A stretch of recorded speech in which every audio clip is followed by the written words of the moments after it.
Porque o que é o governo do justo para dentro de casa?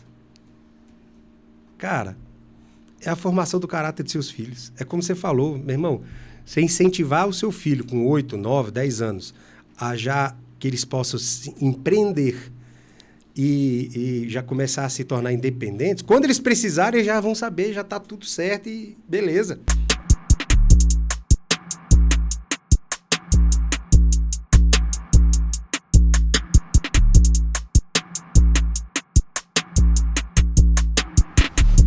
Fala pessoal, tudo bem? Estamos aqui em mais um podcast. Hoje é um dia muito especial, nós vamos falar sobre masculinidade, paternidade, criação de filhos. Eu quero iniciar esse podcast fazendo um pedido, antes de apresentar aqui, porque hoje a gente está com um convidado de peso, não pelo tamanho, mas pela pessoa que ele é. Ele é um irmão, um cara que é apaixonado por Jesus, apaixonado por política, pela família, por paternidade, ele é filho, ele é pai, enfim. Mas eu quero te pedir um favor, já pega o aviãozinho, envia para o máximo de pessoas possíveis, pega esse link no YouTube também, envie para os seus amigos. Eu tenho certeza que você, a sua casa e a sua família hoje, os seus amigos, sairão daqui impactados. Você que está aqui sabe que nós falamos sobre masculinidade, paternidade, criação de filhos, hombridade, posicionamento de homem. Mas, envia aí para o máximo, aí, até para os indecisos, para que nós possamos andar no só caminho, Brincadeiras à parte, eu queria dar as boas-vindas aqui para o meu irmão. O nome dele é Rodrigo Delmasso, Ele é esposo da Dani, tem 3 filhos, é pai, é marido, é filho, é pastor, um irmãozão meu, pastor, e hoje ele está como secretário da Juventude. Seja bem-vindo, meu irmão.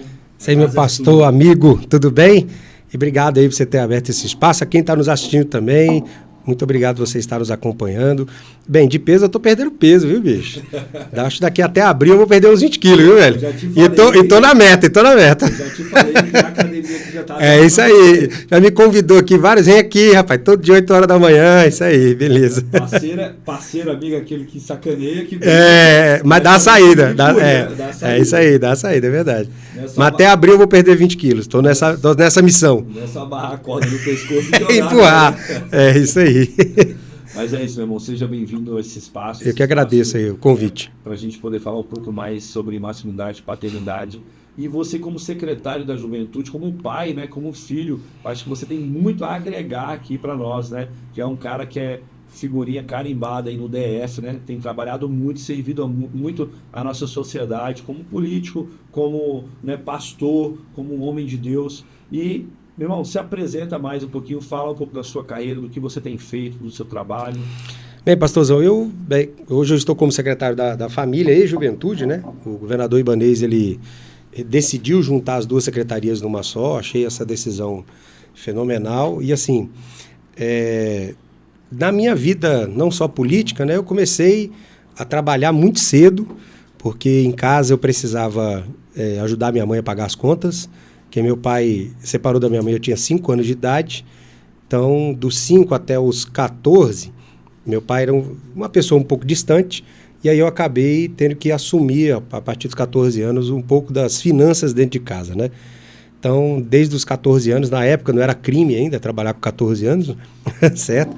Vou te falar que isso não me fez mal nenhum, na realidade me trouxe muitas responsabilidades, me trouxe muito para eu pudesse valorizar, o dinheiro, dar valor no dinheiro. E assim, e aí comecei a estagiar com 16 anos, entrei na faculdade também, e aí comecei na política, no movimento estudantil, antes de me converter, e depois que me converti, continuei trabalhando com isso. Me formei em gestão pública e processamento de dados também, e fiz 2 pós-graduações, uma em serviço social e outra em orçamento público. E voltei a estudar recentemente agora, estou fazendo direito, certo? Mesmo com 44 anos de idade, tem muita gente que fala assim, mas você está lá na sala de aula só com a galerinha mais nova. Eu falei, meu irmão, para estudar você não tem idade, certo? Se você tiver foco e tiver força de vontade e ainda mais disciplina, você volta a estudar. E eu entendi que agora eu precisava fazer o curso de Direito, certo? Para aprimorar também um pouco do nosso trabalho. Fui 2 vezes deputado distrital aqui em Brasília. No último mandato que eu exerci, cheguei a ser vice-presidente da Câmara Legislativa. E, assim, do ponto de vista político, a minha principal pauta é a defesa da família. Por que eu falo sobre a questão da defesa da família? Eu entendo o seguinte, se qualquer governo que assumir, colocar a família como prioridade no investimento do seu orçamento, não vou dizer que a gente resolve todos os problemas, mas grande parte dos problemas que nós temos sociais no Brasil são resolvidos. A questão é que hoje, infelizmente, os benefícios que são dados são benefícios voltados para o indivíduo, certo? Então você acaba fragmentando muito a família. O que é interessante, que se a gente... eu fiz um estudo recentemente do quadro de presidiários aqui no Distrito Federal. 79%, olha esse número, 79% dos homens que cometeram crime, que estão presos hoje na Papuda, certo, vieram de famílias desestruturadas. Então, ora, se você não quer ter tantas pessoas presas, não adianta você soltar igual estão querendo fazer aí, certo? O que você precisa fazer? Você precisa fazer um investimento, certo, na estruturação dessas famílias. E se nós formos fazer uma pesquisa a fundo sobre a questão do divórcio, que a grande parte dessas famílias se desfizeram por causa do divórcio, 52% se divorciaram por questões financeiras. Ou seja, a mulher, o homem deixou ali o seu casamento por questões financeiras. Então, se houverem políticas públicas voltadas no fortalecimento da família, a gente acaba combatendo muitas mazelas, e aí os números estão aí. Só que é muito difícil hoje, e é uma resistência que eu particularmente enfrento, as pessoas entenderem o que é a questão da defesa da família. Porque, assim, o debate político até hoje só foi pautado em cima do debate ideológico, do que é família e o que não é família, certo? Eu acho que o debate ideológico ele é importante, mas a gente precisa avançar quais são as políticas públicas, ou seja, o que o Estado pode fazer, não é para controlar a família, mas o que o Estado pode fazer para que um pai de família, certo, um homem, possa se sentir conforto, possa ter condições de sustentar a sua casa, certo? Que essa é a responsabilidade do Estado. Claro que não é responsabilidade do Estado dar o emprego, mas é a responsabilidade do Estado criar um ambiente econômico favorável, um ambiente econômico confiável, onde você tem investimentos que ele possa ter emprego e tal, enfim. Então, hoje, quando minha principal bandeira foi essa, é essa e sempre será essa, e eu só vou parar quando a gente vê um Brasil com políticas públicas voltadas para a família muito bem desenhadas, muito bem descritas, né? A gente fala muito sobre educação, sobre saúde, sobre segurança, mas na hora que trata da família, algumas pessoas têm medo de falar sobre isso. A gente não pode ter medo, a gente precisa falar, precisa ser, vamos dizer assim, corajoso, ser Sim. homem, né, para falar sobre essas questões. E é muito forte, né? Você falou aqui que você começou a trabalhar com 14 anos. 14 anos de idade. Eu lembro que meu primeiro negócio foi aos 8 anos de idade. Olha aí, bicho. Eu vendia piqui na beira da Belém Brasília, na BR. Caramba! Eu vendia piqui com os meus irmãos. É mesmo? A gente precisou vender para comprar a nossa primeira bicicleta para poder ir para a escola. Olha aí. Meu pai e meus pais acabaram ficando sem carro, a situação financeira apertou, a gente morava na fazenda e existia um trajeto de 8 quilômetros. Sendo 1,5 de estrada de chão e 6,5, 7 ali de BR, né? De asfalto. De asfalto. E a gente precisava ir, para não ir de pé, a gente começou, né? A gente tinha muito piqui na terra lá em Tocantins, né? Nessa fazenda que a gente morava, tinha muito, então a gente vendia, juntava os sacos, vendia para poder comprar a nossa bicicleta. Caramba! Né? Então eu acredito também fielmente que você ensinar o seu filho a trabalhar, você ensinar uma criança, né, a trabalhar, dar autonomia para ele, né, um adolescente, né, principalmente um adolescente, né, ali, a criança, eu acho que ela precisa ser estimulada. Hoje eu estimulo os meus filhos a ganhar dinheiro. Claro. Eu estimulo eles a movimentar. Então a minha filha, né, de 10 anos de idade, ela já faz, eu compro os negocinhos de bijuteria, aí ela já as miçangas ali e tal. Aí o Davi já começa a gerar coisa para poder vender também. Legal. Eu tenho umas cartinhas Pokémon, eu tenho isso e aquilo, posso vender? Claro, né, para que eles possam ser ativados nisso. Eu não posso ativar o meu filho quando ele tiver 30 anos de idade. Já perdeu muito tempo, né? Já perdeu muito. Infelizmente, um dos grandes erros hoje da nossa sociedade, que eu vejo da masculinidade, é você demorar para querer que seu filho tenha uma consciência. Uhum. A consciência ela é construída. Ela não cai de paraquedas. Agora você tem 18 anos. Ou agora é aquela coisa. Né? Tudo que você fizer, cuidado, porque senão você vai ser preso. Não, cara, não é agora que ele tem que ter medo de ser preso, não. Essa virada de chave, né, do 17 para 18 anos, que é interessante, que algumas famílias trabalham assim, protegem muito até os 17, e a partir dos 18 anos parece filhote de águia, né? Pega e joga. Joga no marrano. Agora você se vira.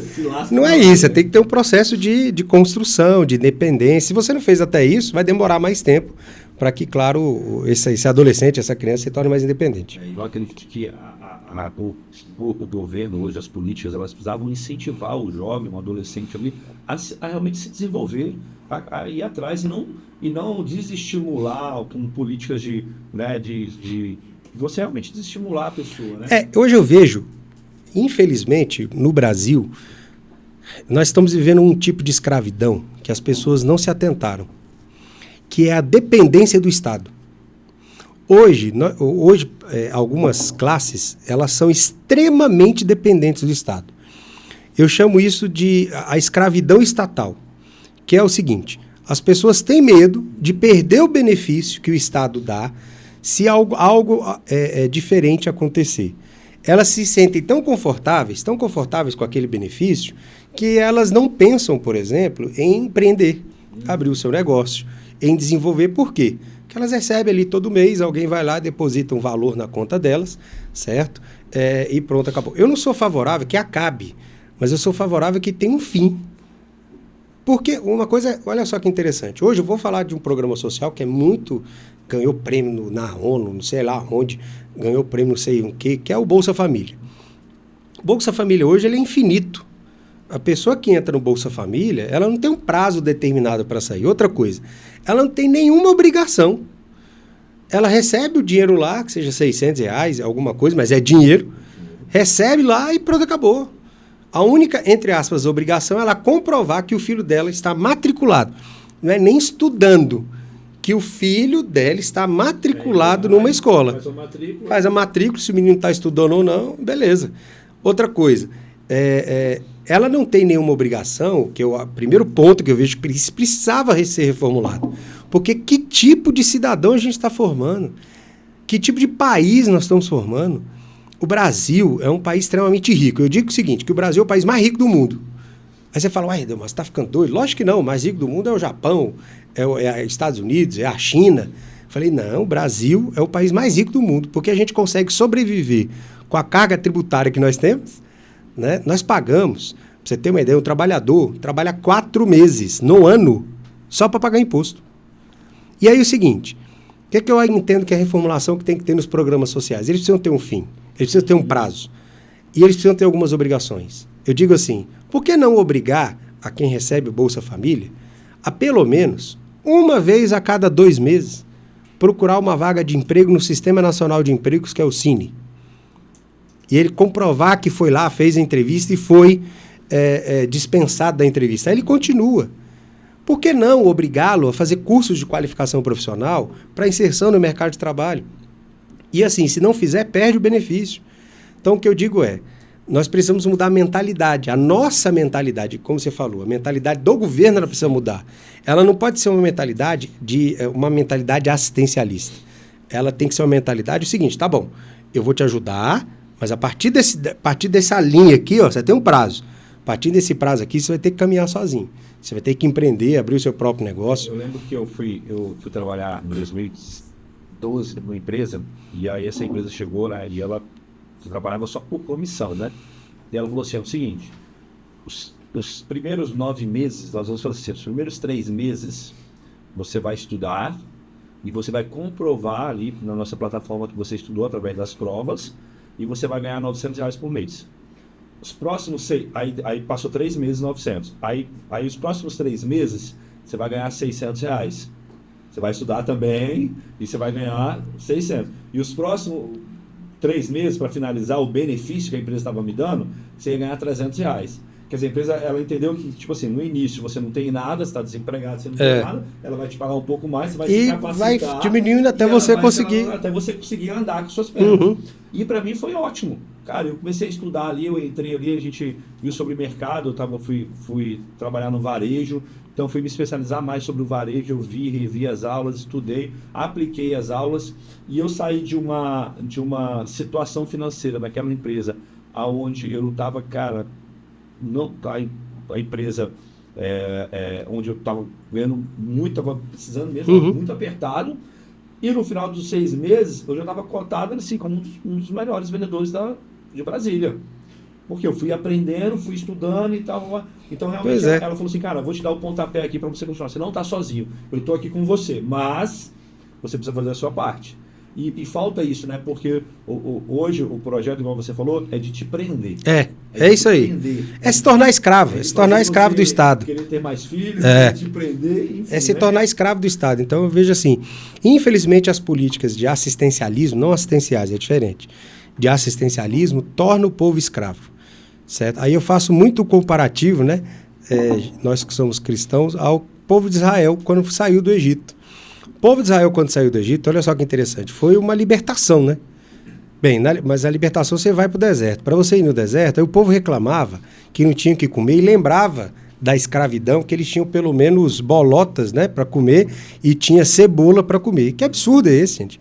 Né? Ao invés de agradecer porque está livre, certo? Claro, a liberdade te requer responsabilidade. Mas para você ver, né? Quantos anos, desculpa te cortar, entrando aí na Bíblia, quantos anos eles levaram para mudar a mentalidade de escravo? 40 anos. Na verdade, eles não levaram 40 anos. Aquela geração precisou ser para outra geração assumir. Uma nova mentalidade. Isso é verdade. Olha como é forte uma mentalidade, né? E nós, como pais, nós precisamos entender isso. Porque se você não mudar a sua mentalidade, você não vai conseguir mudar a mentalidade da sua casa. É verdade. Né? Então, assim, o meu pai, ele tinha uma mentalidade, eu falei sobre mentalidade esses dias, aqui no outro podcast, Rodrigo, muito forte, que diz assim, né? Tem a mentalidade do consumidor e a mentalidade do construtor. Qual a mentalidade do consumidor? Eu preciso de um salário, tudo que eu tenho eu consumo. Tudo que eu tenho eu consumo. Eu não quero saber o valor, eu quero saber a parcela, não é isso? A mentalidade do consumidor. Entendeu? A Casas Bahia, não estou preocupado quanto que é. Se entrar no meu orçamento da parcela, bota aí. Tá dentro. Se vai durar os 5 anos que eu estou pagando, não importa. Mas eu quero ter hoje, eu quero ter agora. Como é que eu faço, né? Então, essa é a mentalidade do consumidor. Ele vai consumir. Se ele ganha 1.000, se ele ganha 600, se ele ganha 10 mil... Pode dar 100 mil reais que ele vai gastar os 100 mil. Isso é verdade. Consumir. Essa é a mentalidade do consumidor. E a mentalidade do consultor, que foi a mentalidade que o meu pai me deu, né, e que meu pai tinha, era o quê? Filho, tá vendo aquele prédio ali? Um dia você vai ter um daquele. Falei, pai, mas como é? Ele tá na roça ali no biqui para comprar uma bicicleta. Como é que eu vou ter um prédio? Como que eu vou ter um apartamento? Como que eu vou ter uma casa? Não, você vai ter, você vai construir. Se você trabalhar, se você economizar, se você projetar, se você investir na sua família, investir nas coisas, você vai. Se você não tiver um vício e tal. Então, assim, meu pai foi me ensinando isso. Então, hoje, o que eu consegui construir foi fruto dessa mentalidade. E a gente precisa tomar cuidado, porque hoje todas as coisas querem te tirar dessa mentalidade e tirar para essa. É verdade. Para você ser um consumidor. Então, o próprio governo, hoje, ele te incentiva a ser um consumidor. Até a mentalidade de escravo que o Estado coloca, que é o seguinte, ele te dá o dinheiro para você consumir e acabou. Ele não te dá o dinheiro para você se desenvolver. Ele te entrega o dinheiro para você... Mas o que você falou sobre a questão, que é uma pergunta que eu me fiz uma vez, que é o seguinte, que é o papel do pai numa situação dessa, certo? Eu, particularmente, eu me sentiria muito desconfortável tendo que sobreviver com a ajuda de governo e não fazer nada. Mas existem milhares de famílias que são assim, em que as pessoas estão conformadas. Elas se conformaram com essa situação. Os pais ali se conformaram. Não, tá tudo certo, deixa eu ficar aqui na minha, tal, tranquilo, beleza, tudo 100%. Tem uma frase que uma pessoa que trabalhava comigo 15 anos atrás falava, ele falava assim, eu já nasci pelado, tenho roupa, tá bom demais. E eu falava assim, cara, não tá bom. Pois não. Você pode ter mais, você pode entregar mais para sua família. A mentalidade dele era, eu chego 5h30 da manhã do trabalho até às 6 da noite, saio do trabalho, passo num boteco, tomo umas pingas e vou para casa. No outro dia a mesma coisa. Ele vivia anos e anos e anos nessa roda, achando que estava muito bom, porque tinha um emprego, tinha assistência, tinha isso, tinha aquilo. E eu falava para ele, cara, você precisa ter mais, você pode ter mais. E aí eu lembro que chegou um tempo, ele foi dispensado e ele trabalhou com o meu pai muitos anos, só de 20 anos. Então ele recebeu um bom dinheiro. Quando ele recebeu esse bom dinheiro, eu chamei ele e falei assim, meu irmão, vem cá, velho. Vamos comprar uma casa ali no Goiás para você. Vamos comprar um lote. vamos fazer alguma coisa. Vamos construir alguma coisa para você, né? Para sua família, para sua filha, seus filhos. Beleza, você não quer fazer para você? Né? Beleza, homem. Pensa nisso, homem. Você não quer fazer para você? Faça para os seus filhos. Isso aí. Porque todos nós temos prazo de validade e a gente não sabe a data da validade nossa. Essa é a verdade, né? Então, assim, e eu falei, cara, compra pro seu filho. Compra. Não, eu vou comprar. Eu falei, não, vamos lá. Aí eu fui com ele uns 2 dias, dei uma volta, conversei com os corretores, falei, ó, tá aqui as opções. E não, beleza. Aí passou o que acontece com essa pessoa? Ela desaparece, né? Ela desapareceu, né? Porque ela não queria me contrariar, sei lá, alguma coisa assim. Desapareceu. Passa 3 meses depois, ela aparece. E aí, fulano, como é que tá? Comprou a casa? Comprou a casa. Ih, Lucas, a gente fala, cara, minha esposa queria uns móveis, queria, sabe, isso, queria aquilo. Resumo.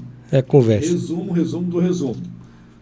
Comprou 5 passagens pra Bahia, foi pra Bahia, passou 2 meses de patrão na Bahia, pagando pinga, pra todo mundo lá. Carne pra todo mundo. Depois desses 2 meses, o que aconteceu? Acabou o dinheiro, voltou pra morar de aluguel, passando, assim, aperto, né? Não necessidade, não falta, mas aperto, aperto, porque o salário é baixo, muito baixo para a família. E, enfim, então, assim, a mentalidade que nós precisamos hoje, e inclusive esse é o intuito do meu podcast, é transformar a mentalidade. Porque o povo de Israel, eles tinham 40 dias para fazer uma travessia e chegar num lugar, cara, onde manda leite e mel. Sabe, para chegar no lugar da abundância, para chegar no lugar, cara, onde, irmão... E o que é interessante é que o lugar da abundância não significa que você não vai lutar, né? Ou seja, você vai chegar no lugar da abundância, você vai encontrar uns gigantes lá. Com certeza. Como aconteceu com o povo de Israel. Você vai encontrar os gigantes. Não é você vai chegar, vou chegar no lugar onde manda leite e mel, vou deitar numa rede e o trem vai cair. Não. Significa o seguinte, que lá, se você fizer o que você tem que fazer, você vai colher muito mais. Mas primeiro você tem que derrubar os gigantes. Quanto maior a colheita, maior o preço. Isso é fato, entendeu? Quanto maior a promessa, maior o preço. E aí aquela coisa, você está disposto a pagar esse preço? Ou não está? Igual, por exemplo, você falou aqui, por 44 anos eu estou numa sala de aula. Eu estou velho para estudar? Cara, não. Só tem uma maneira de nós, homens, pararmos no tempo. Literalmente morrermos e pararmos no tempo. Se a gente parar de estudar. É isso aí. Se a gente parar de aprender. O cara que entendeu que ele já sabe todas as coisas, que ele é só professor, parou no tempo. Nem professor sabe tudo, né, gente? Não sabe, morreu, já era, acabou. Então nós precisamos estar sempre aprendendo. Eu, todos os dias, né, eu venho para o escritório, eu venho aqui para a nossa sala, eu tenho um tempo de estudo, eu tenho um tempo de busca, tanto espiritual como, né, intelectual mesmo, porque nós precisamos estar sempre aprendendo. Eu tenho um curso que eu estou fazendo de terapia familiar, para que nós possamos entregar melhor para as famílias, entendeu? E ajudar melhor as famílias. Eu tenho outros cursos que eu estou fazendo. Agora eu devo iniciar um de inglês. Então, assim, tem que aprender. Nós é isso aí. Vivemos. Quando isso vai acabar? Quando a gente for para debaixo da terra. Quando nosso prazo de validade chegar. É isso aí. É. Mas mais uma vez, o que é muito interessante, a gente vê a situação do Brasil, no geral. Aqui em Brasília, você não tem tantas pessoas assim, mas quando você vai, olha o Brasil no geral, você vê as pessoas estão conformadas com essa escravidão, sabe? E quando você... Pessoas que são conformadas com a escravidão perderam a sua capacidade, inclusive, de sonhar e perderam a sua capacidade de construir para elas. Elas perderam totalmente. E aí, qual é a desculpa que elas dão para elas mesmas, né? Quando a gente conversa com essas pessoas? Ah, não, meu pai não conseguiu, minha família não conseguiu, se eu cheguei até aqui já é um milagre, né?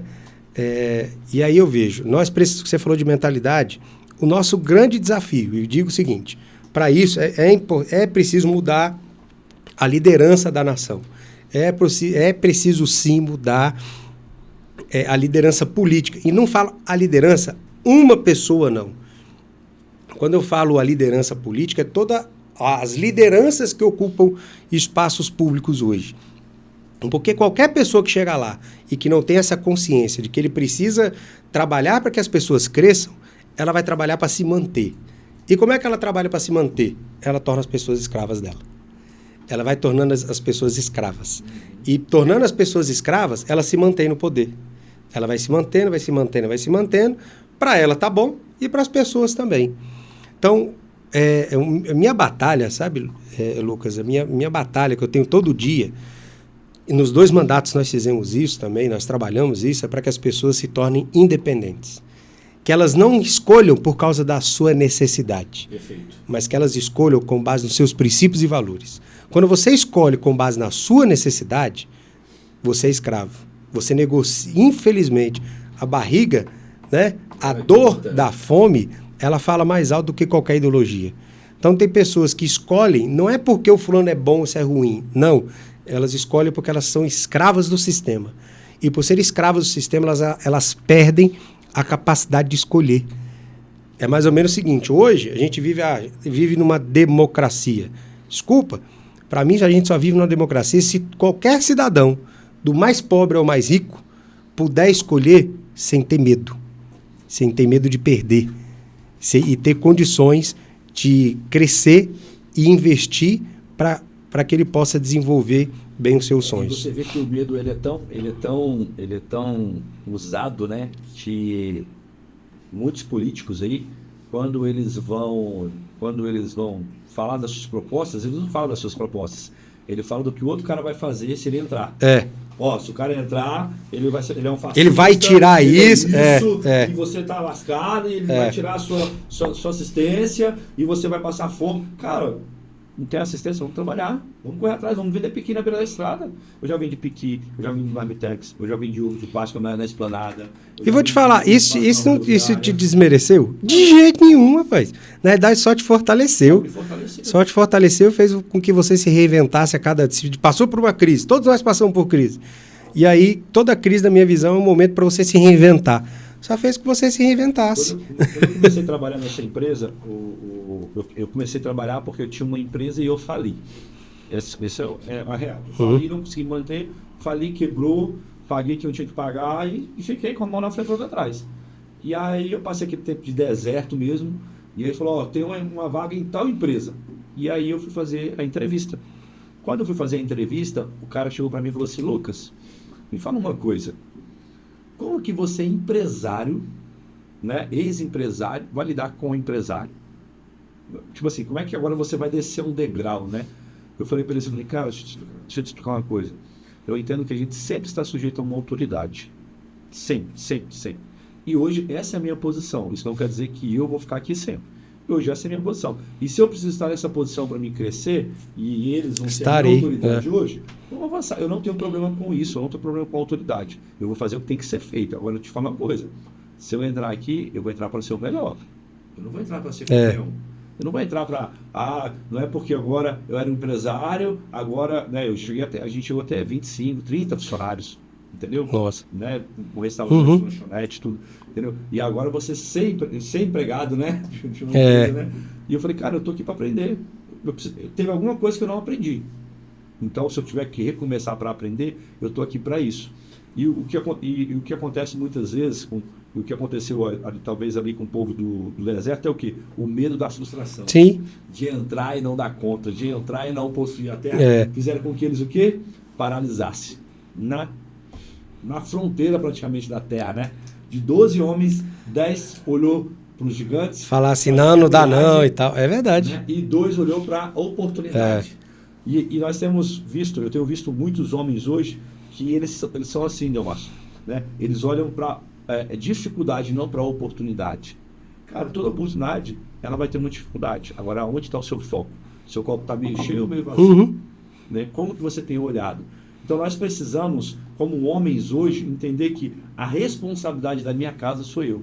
Se eu sou um homem fraco, frouxo, mole, chorão, mimizento, eu vou gerar filhos fracos, homens, se eu tiver filhos homens, desse jeito, e se eu tiver filhas mulheres, eu vou... As minhas filhas mulheres vão procurar homens assim, infelizmente. Isso é verdade. Porque nós somos o padrão. O que eu vejo, a questão é a seguinte, as pessoas têm medo de perder, né? Assim, as pessoas têm medo de jogar o futebol, ninguém quer perder. Claro, quem gosta de perder. Mas as pessoas têm medo de avançar e se frustrar e não conseguir. Eu, por exemplo, por viver na política, a política ela é muito instável. certo? Um dia você está lá em cima, outro dia você não é nada. No dia todo mundo te ama. No dia te odeia, o dia o pessoal aplaude você, no outro dia você é a pior pessoa do mundo, enfim. Você tem que ter muita saúde emocional para aguentar isso, né? Para não levar as coisas para o pessoal. E segundo, como a política ela é muito instável, então assim, uma hora você ganha, outra hora você perde. Sim. Beleza, uma hora você ganha. Agora, eu paro para pensar, eu disputei 4 eleições, estou no empate, ganhei 2 e perdi 2. Perdi assim, não ganhei 2, né? Mas já pensou se eu tivesse desistido na primeira eleição que eu perdi? Na realidade, assim, eu estou falando eleição para cargos políticos, né?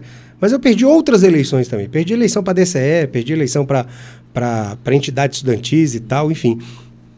A pessoa, se eu tivesse desistido, perdi, ou falasse, se eu perdi foi porque foi um sinal de Deus que eu tenho que sair desse negócio e tal, enfim.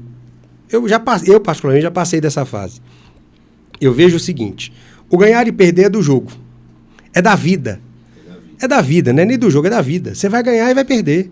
Agora, o que determina se você é um vencedor não é quantas vezes você ganha. É quantas vezes você permanece no propósito quando você perde. Olha que forte esse... Pode continuar. Porque quando você perde, é que você avalia o que eu vejo assim, o quilate do cara, né? Que é mais ou menos o seguinte, ele perdeu... Quando você ganha, cara, milhões de pessoas vêm, te aplaudem, te falam assim, parabéns, é isso mesmo, pô, você é o vencedor. Ninguém precisa falar, você ganhou, né? Então pronto. Nunca duvidei. Que beleza, sabia. E quando você perde? Quantas pessoas vão estar do seu lado quando você perde? Quantas pessoas vão estar ali acreditando no seu sonho, no seu projeto, tá lá dentro do seu coração quando você perde? Posso falar? Quase ninguém. Então se você não tiver... Aí eu digo que uma das características do homem de verdade é ser resiliente. É claro, perder é ruim, você tem direito de chorar 2 horas, né? Mas você precisa ser resiliente. Você perdeu, meu irmão, bate a poeira da calça e segue em frente. Se você acredita que aquele é o seu propósito, ora, pede para Deus te dar a direção e vai em frente. Aprende a ver o que você errou, quais foram os pontos e sem emoção. Ganhou? Opa, beleza. Não caia na que a gente chama da nostalgia da vitória, né? Que algumas pessoas quando ganham acham que são super-homens. Acham que agora ninguém me... Não, eu vejo o seguinte. Uma vez eu li um livro para mim, um dos maiores técnicos do Brasil. O cara foi campeão como jogador e como técnico, só olímpico ele foi 6 vezes, que é o Bernardinho. Para mim, um dos melhores técnicos, não só do vôlei, mas de qualquer modalidade, porque ele, além de trabalhar, claro, os fundamentos na quadra, ele trabalhava o caráter dos jogadores quando iam para a seleção. E eu li um livro, a parte do livro dele que ele contou o seguinte, que eles estavam indo jogar na Rússia e fizeram uma conexão em Amsterdã. E a conexão em Amsterdã ia atrasar mais do que o previsto, e eles iam chegar faltando 48 horas para jogar contra a Rússia lá em Moscou. Bem, se fosse outro técnico, outra pessoa, ia reclamar, ia não sei o quê, ia naquela coisa toda, poxa, nós vamos chegar, não vai ter tempo para treinar, não vai ter tempo para se ambientalizar e tal, como é que os atletas vão soltar músculo, aquela coisa toda, tal, enfim. Sabe o que ele fez? Ele pediu lá para o pessoal da empresa trazer as bolas que estavam na bagagem, pegou o pessoal para trazer a rede que estava na bagagem, foi lá, teve a cara de pau de pedir, procurou quem era o responsável do aeroporto, pediram um hangar, certo? Montou a rede no hangar e foi fazer o treino dentro do aeroporto. E falou, galera, bora treinar. E ele disse que ele contando, dizendo o seguinte, e quem contou isso foi ele e o Giba, que foi considerado os melhores ponteiros do mundo também. O Giba disse que na hora que o Bernardinho bateu no ombro, bateu assim, bora treinar, ele falou, aonde? Ele falou, não, arrumei um hangar ali, enquanto a gente... O Bernardinho falou assim, enquanto a gente monta a rede, vocês vão pro estacionamento fazer o aquecimento. E tava um frio em Amsterdã, ele falou, que ele falou, é sério que a gente vai fazer aquecimento no estacionamento? Vai fazer aquecimento no estacionamento. Aí você imagina, os campeões olímpicos, né, que a gente vê na televisão, Giba, Ricardinho, esse povo, lá em Amsterdã, isso é o quê? Resiliência. O cara que tinha o espírito de campeão, amigão. E o Brasil foi campeão olímpico naquela época. E tem uma frase que era interessante assim, nós tínhamos um time, o Brasil tinha uma seleção que todo mundo sabia que o Brasil ia ganhar, só não sabia de quanto, quando entrava para jogar. Por quê? Por causa dessa capacidade. Que o cara chegava, não tinha tempo ruim. Hoje, alguns atletas reclamam, porque o meu quarto não tem um ar-condicionado. Porque não tem Cadê minhas toalhas quentes? Cadê minhas... Vá se lascar com as suas toalhas quentes, rapaz. Mas trazendo isso para a nossa vida, quantas vezes a gente desistiu porque perdeu a primeira vez? Quantos empresários desistiram porque faliram a primeira vez? Eu digo o seguinte, todo empresário de sucesso, com certeza, no mínimo já faliu, no mínimo 5 empresas. Né? Então, assim, cara, se a gente não tiver resiliência, que tipo de identidade a gente vai ensinar para os nossos filhos? O sucesso é um fracassado que não desistiu. Né? Exatamente. Acho que foi Michael Jordan que falou, o cara que se tornou, foi um grande jogador e tal. Ele, numa entrevista que ele deu na CNN Sports uma vez, quando ele estava se aposentando, ele falou, porque você foi o maior cestinha do mundo, você foi o maior jogador de basquete do mundo. Ele falou assim, isso é o que vocês mostram, mas eu mais errei do que acertei. Nos meus treinos, eu mais erro do que acerto. Claro que eu busco a perfeição todos os dias, mas eu mais erro do que eu acerto. Para chegar nisso aqui, e tem outra frase, só para fechar aqui, que eu achei do Ricardinho, que o cara que revolucionou o vôlei no mundo, não sei se vocês sabiam disso, ele acelerou o jogo no vôlei, porque o vôlei antes era aquela bolinha alta e tal, ele inventou aquela bola que bate a pipe, né, que vem do fundo meio, ele que inventou essa bola, ninguém pegava ele, acelerou o jogo, botou a bola chutada e tal, enfim. E ele tem uma frase que é o seguinte, treine, mas treine tanto, que para que chegar um dia que você vai fazer sem precisar olhar para a bola. Cara, eu peguei aquilo para minha vida, quando eu li o livro do Bernardinho, o Bernardinho cita essa frase do Ricardinho, que ele fala que o Ricardinho é uma pessoa muito difícil de lidar, mas é um líder, meu irmão, dentro da quadra. E ele falou que o Ricardinho, uma vez, o Ricardinho, toda vez, ele chegava 2 horas, 3 horas antes para treinar. E o Bernardinho, Ricardo, por que você está treinando agora? Ele falou assim, ele chamava o Bernardinho de chefe. Ele falou, chefe, eu estou treinando aqui porque eu quero treinar tanto que eu não vou precisar olhar para a bola para fazer o que eu quero fazer. E aí aquela questão, o cara perdeu? Cara, ele chegou, ele era de Maringá, da mesma cidade que eu sou, começou como 3º levantador de uma equipe do interior do Paraná, foi convocado para a seleção de base, saiu da seleção de base, voltou para a seleção, foi reserva, foi o 3º levantador da seleção brasileira. Em 2 anos, ele desbancou que na época era o melhor levantador do mundo, que era o Maurício. Por quê? Porque o cara é legal? Porque alguém chegou e falou assim, não, na nossa vida, e aí é que tá a diferença do homem pro menino, né? O menino, quando perde, chora. É igual o menino mesmo, né? Você vai tirar um brinquedo do menino, ele chora, birra. O homem não. Pode perder, claro, vai ficar triste, você é ser humano. Mas ele segue no seu propósito. Ele sabe para onde está indo, né? Ele sabe. Quem sabe para onde está indo? É que eu digo o seguinte, as derrotas que eu tive, todas elas, eu aprendi muito, cresci em todas elas, e de uma coisa é certa, eu só erro uma vez. Eu não erro a segunda, a mesma coisa. Eu vou errar outras coisas, sim. Mas a mesma coisa eu só erro uma vez. É aprender, né? Que é o crescimento. O homem precisa disso, né? E é engraçado que tem pessoas que estão no mesmo erro e falam assim, não, mas é porque esse é o meu jeito. Não dá. Não, mas é porque eu estou assim, esse é meu jeito. Eu fui entender uma pessoa esses dias, ela falou assim, não, pastor, não, Lucas, você tem que entender que esse é meu jeito. Eu falei, não, esse não é seu jeito. Você não precisa ser assim. Né? Você é assim porque você quer. Você quer, você é mal educado, você é atual, você é brigão porque você quer. Exatamente. Desse jeito aí você pode mudar, não existe. Exatamente. Entendeu? E se você quiser crescer, você precisa mudar. Agora, se você quiser se manter no você tá, ou retroceder, porque quem não cresce retrocede, sempre. Você vai se manter assim. E tem um versículo que na Bíblia, que tudo que a gente está falando, que é muito forte em Provérbios, que diz assim, ó, vale mais ter paciência do que ser valente.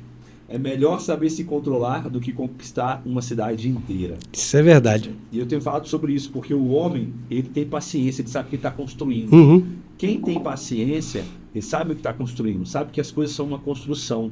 Né? Tanto que tem aquele versículo da casa que foi construída na rocha e na areia. A casa que foi construída na areia, né? E a Bíblia, ela não fala que uma casa foi melhor construída do que a outra. Ela fala que o terreno é diferente. Né? Uhum. Cada terreno ele precisa ele tem uma estrutura diferente para se construir, né? E o cara da areia ele falou que não, aqui é mais rápido, é mais fofo, exatamente, é mais fácil. É mais fácil. Construir qualquer coisa na areia é mais fácil. Por quê? Você não precisa de força para furar, você não precisa de esforço para levantar nada, certo? Mas o que é interessante é o seguinte, como você não precisa de esforço, basta qualquer batidinha que ela cai. E aí ele também continua e ele não distingue as tempestades, que são as dificuldades, são as traições, são as mentiras, são as portas na cara, são os enganamentos, são as vitórias que você perdeu, né? Aquelas vitórias que você ganha, mas não leva. Não deu certo. Né? As tempestades, ela vem. O que te faz diferença é você, cara, você realmente falar assim, eu sei o que eu estou plantando. Né? Tem uma outra frase que eu tenho falado muito, né? Tem algumas frases que você fica na nossa mente, né? Martelando, que diz assim, quem sabe o que está plantando não tem medo da colheita. Uma hora vem. Eu sei isso aí. Eu sei para onde estou avançando. Beleza, não ganhei esse daqui, né? Mas Deus já me colocou aqui. Né? Eu falei no meu stories ontem, né? Uma pessoa, né? um líder nosso, ele vai se tornar líder de célula agora, né? Legal. Que eu amo demais. E é engraçado que eles fizeram o vídeo, fizeram tudo, já soltaram, fizeram o grupo e tal. Pastor, tá tudo, eu sempre assim, tá tudo certo, vamos embora, vamos avançar. E aí, faltando 3 dias para eles darem a célula, 3, 4 dias para eles darem a célula, eu mandei uma mensagem no grupo assim, por que vocês querem ser líderes? Aí a mulher já ficou nervosa. O que eu fiz de errado? Por quê? Né? E tal, né? Aí o marido já falou assim, pastor, a mulher aqui tá nervosa. E eu só botei o kkk, né? Aí ela foi e colocou. Aí ele foi e colocou. Aí acabou a nossa reunião, ela me procurou. Não, eu soubesse e aí, toda aflita, né? Eu falei, eu te perguntei, porque se você não tiver um porquê forte, você vai desistir. Uhum. Se você não tiver um porquê forte do seu casamento, você vai desistir. Se você não tiver um porquê forte que você é pai, você vai desistir dos seus filhos num certo momento. Se você não tiver um porquê forte porque você é um empresário, né? Porque eu tenho esse podcast aqui, você vai desistir, porque as dificuldades e as guerras elas vão vir. Falando da liderança em célula, as pessoas vão falar mal, as pessoas vão criticar, as pessoas vão dizer que você está querendo chamar a atenção, algumas pessoas... até rejeição, vão rejeitar também. E aí você precisa entender que o seu porquê é mais forte do que tudo isso. Isso é verdade. Né? Porque quando você tem um porquê forte, você fala assim, cara, eu falei para ele, eu tenho um porquê, porque eu sou pastor. Uma vez chegaram para mim, Márcio, um filho do pastor Wagner, Vagão, o Luiz, né, o mais novo, não, pega o nome dele? O João. João. Pastor, tudo bem? Eu falei, tudo. Por que você quer ser pastor? Por que você se tornou pastor? Cara, aquilo ali entrou no meu coração, aquela pergunta, que ninguém nunca tinha feito essa pergunta. E eu falei para ele aqui, senta, vamos conversar. Mas eu já tinha me respondido ela. Eu falei assim, João, né? Joãozinho, é o seguinte, eu entendi que como pastor, eu consigo entrar no presídio e pregar para aquelas pessoas que estão presas. Eu consigo fazer um casamento e pregar para aquele monte de casamentos falidos e falar assim, vale a pena casar. Eu sou casado, eu tenho um filho, eu acredito na família. Entendeu? E mais do que só vale a pena ser casado, é possível ser feliz dentro de um casamento. Porque a sociedade hoje prega isso. Você casou, acabou a felicidade. Entendeu? Isso é verdade. É possível ser feliz, ter uma família, ter filhos. Que a vida não acaba quando você tem filhos.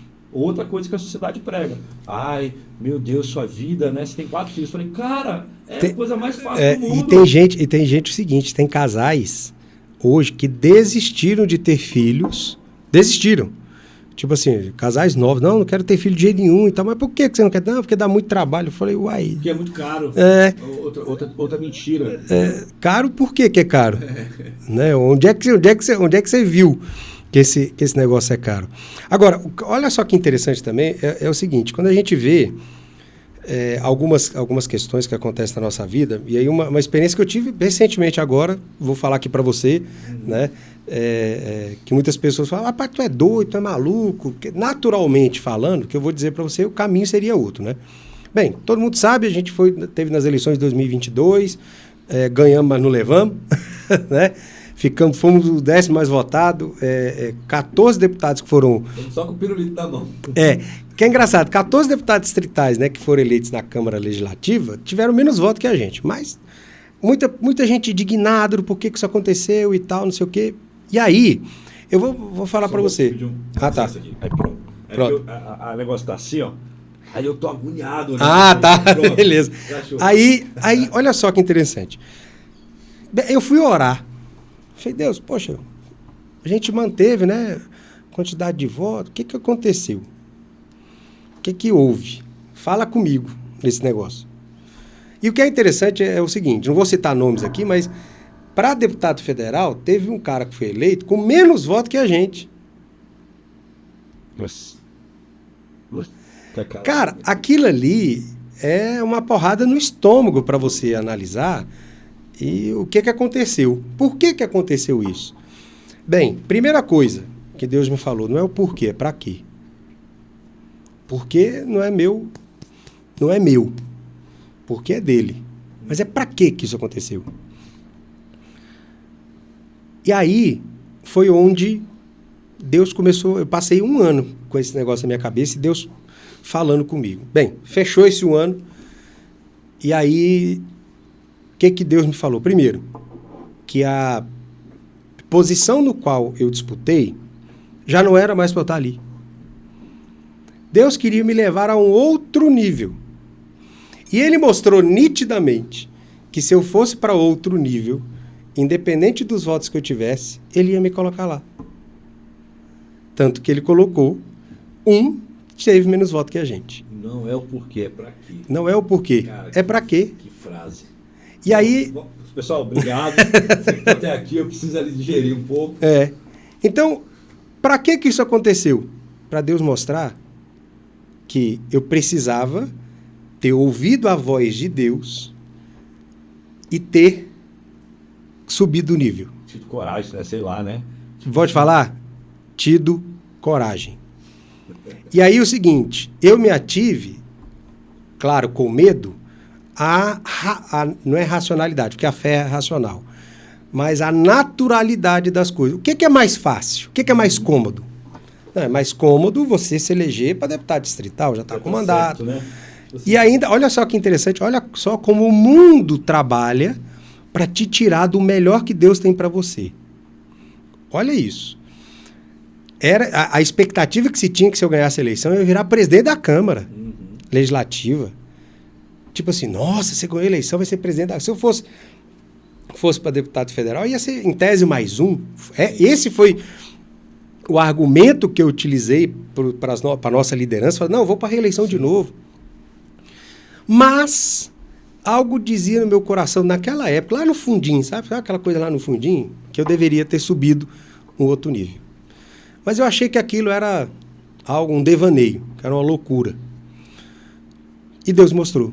Falou, olha, voto vocês têm. Trabalho vocês têm. Com o que tem é possível. Com o que tem é possível, mas não era essa a posição que eu queria que você tivesse. Então agora você vai voltar. Olha só que interessante. Você vai voltar, e Deus me falou isso. Deus está querendo dizer que nós vamos subir uma cadeira aí. Não tenho dúvida. Eu não tenho dúvida. Eu não sei qual, mas vai subir. Um degrau, nós vamos... Eu não tenho dúvida. Vai subir, eu não sei qual, mas vai subir. Por notícia, mas aí eu vou te falar, não é por minha causa, é por Deus, não, cara. É por ele mesmo. Eu vou te dizer, ele empurrou e ele falou muito, muito no meu coração, assim, sabe, sobre esse negócio. Eu vou fechar a porta. Ele falou isso pra mim. Deus falou isso no meu coração, cara. Eu vou fechar a porta para a posição que você já ocupou. Você não vai ocupá-la de novo. Eu acredito. Olha isso. Você falou, você não vai ocupá-la de novo, porque não é lá que eu te quero. Eu acredito porque, assim, eu estava lá com você, né? Nós estávamos juntos. Nós trabalhamos. Nós Rapaz, nós conversamos. Então, cara, tanto que, assim, o nível do trabalho é o nível da frustração. O tamanho da frustração. Cara, eu fiquei assim, devastado. Cara, eu falei assim, não é possível, não, eu não tô acreditando. Eu fui desmontar o gabinete, cara, eu falei assim, não Cara, você sabe que eu não consegui nem voltar lá, né? Eu sei. Depois. Mas voltei depois, muito tempo depois eu voltei. Eu falei assim, não é possível, mas foi possível, Deus fez, e aí, voltando um pouquinho para a Bíblia, porque você falou aqui, eu lembrei de um versículo, né? Os discípulos estavam com Jesus, e eles viram um aleijado ali, uma pessoa ali, e eles perguntaram por quê, né? Jesus, por que esse cara tá assim? É por causa dos pais, da família, dos irmãos, disso, daquilo? Aí Jesus respondeu pra quê? Né? E Jesus respondeu pra quê? Para que a glória de Deus se manifeste. É isso aí, não é o porquê, é o pra quê. E aí, homem, olha aqui pra mim. Ó, chega a arrepiar. E aí, homem, tá aqui, Gabriel, nessa câmera aqui? E aí, homem, olha aqui pra mim. Talvez a sua vida esteja parada porque você está parado no porquê. Exatamente. É isso aí. Sabe? E você tem que ir para que elas estão. Por que isso aconteceu? Sabe? Para quê? Sabe? A Deus está querendo manifestar a glória dele na sua vida, na sua família, na sua casa. E você está preso nas coisas que está faltando. Exatamente. Ficou olhando por quê? Porque, rapaz, esquece o porquê. É o para quê. E olha só. Todas as pessoas, o pessoal chega para mim na área da parte política e fala assim, e aí, você vai vir para Distrital de novo? Uma vez eu voltei para a Câmara lá, para trabalhar para aprovar um projeto de lei lá, que era da Secretaria. Todos os 24 deputados distritais, e aí, você vai vir para Distrital de novo? Não. Como assim não? Você é doido? Eu falei, não. A minha resposta é essa. Deus fechou a porta. Eu não vou voltar para o lugar onde Deus fechou a porta. Eu não vou. Eu não vou ser desobediente à voz de Deus, que se Deus fechou a porta. E digo mais, falei, se Deus me quiser na política, Ele vai me abrir um espaço. E Ele dá condições para que eu possa subir mais um degrau. Aí todo mundo ficou olhando assim. Aí teve um deputado, não vou citar o nome também, ele falou assim, mas rapaz, você teve voto, não sei o quê, se você sair, você merece voltar. Desse jeito. Pelo trabalho que você faz, eu falei, não é por merecimento. Eu não quero chegar por merecimento. Merecer não é por merecimento. Eu quero chegar onde Deus quer que eu esteja. E até disse, se Deus não quiser que eu esteja na política, eu também não estou não, sem problema nenhum. Zero de problema. Estou fora. Porque eu dependo 100% dele. 100% dele. Eu entendi. Olha só que interessante. Uma coisa é você saber o que é depender de Deus. Saber que nós dependemos de Deus. Outra coisa é você entender. Coisa que você falou no início. Para você ter essa autonomia, é porque hoje você sabe quem você é. Como sim. E você não está refém da política. Assim, cara, tô aqui, tô cumprindo a minha missão aqui, mas se eu sair daqui, eu vou continuar exercendo uma influência na política e vou continuar tendo e vou gerar o meu salário. Claro. Eu não estou aqui refém. Foi o que você falou, a gente começou não pode ser refém, exatamente. Você tem trabalhado, você tem se dedicado a isso, entendeu? Tem sido melhor. Né? Então, assim, justamente por isso. E o homem, né, eu estou falando muito forte no homem, porque é o homem que governa a sua casa, que traz direção, que traz foco para a sua casa. Nós precisamos ter isso muito forte. Sim. Nós precisamos ter isso. E você falou uma coisa de governo, a gente comentando aqui antes, né? Tem um versículo na Bíblia que diz assim, quando o justo governa, o povo se alegra. A gente vê muitas pessoas usando isso sobre a questão de política e tal, aquela coisa toda. E uma vez eu fui refletir sobre esse versículo para dentro da minha casa. E aí eu me fiz uma pergunta, né? Será que o justo está governando a minha casa? Quem é esse justo? Sou eu. Aliás, primeiro, será que eu estou sendo justo? Será que eu sou justo ou eu sou ímpio? Aí você fala, nossa, mas como é que é isso? Se eu sou justo, eu sou ímpio. Peraí. Porque eu posso ser ímpio. Eu posso muito bem ter uma vida lá fora que todo mundo me aplauda, lindo e maravilhoso e não sei o quê. E vou te dizer, e quando você chega para dentro de casa, você não tem tempo de qualidade com seu filho, você não tem tempo de qualidade com a sua esposa, você não tem tempo de qualidade para ninguém, e você ser ímpio.